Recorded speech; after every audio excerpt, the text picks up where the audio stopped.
Here we are, boys, episode 9, and we're on to our 9th last team. It's a prize packet from last year. It is Mr. Streets of Avalon himself. It is Rich Las Vegas. What a great run. He went from, 0-4, looking at team game last place, and went on a run thanks to TV12 and made it to the playoffs. So, really enjoyable year for him there. The draft grade I'm going to give for him is a D though, so I'm sorry, Rich. Look, if that Chanel from the Chiefs overtakes Willie Gay, it's a C. Apart from that, I don't think there's a lot of rookie help in who you drafted this year, and with the fact that you've got Brady on his last year,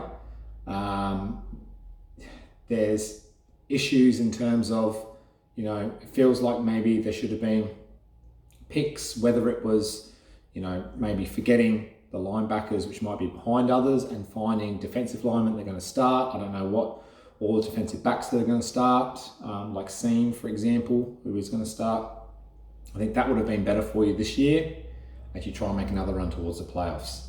The best IDP pick was Darius Leonard at number 3 overall. He is a lock and load running back for the future of your team. The worst pick for me was TJ Edwards of the Philadelphia Eagles.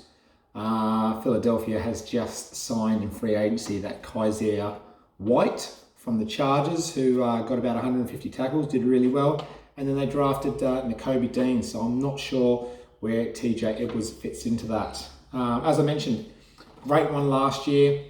Added some youth at running back from his mega trade.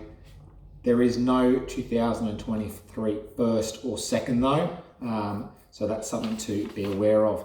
In terms of our 2022 prediction, I think everything went right for Rich last year in terms of that run after the first month of the season. I don't feel that everything's going to fall into place this time, and I think I have you just missing out on the playoffs legend. Okay, having a look at the team here.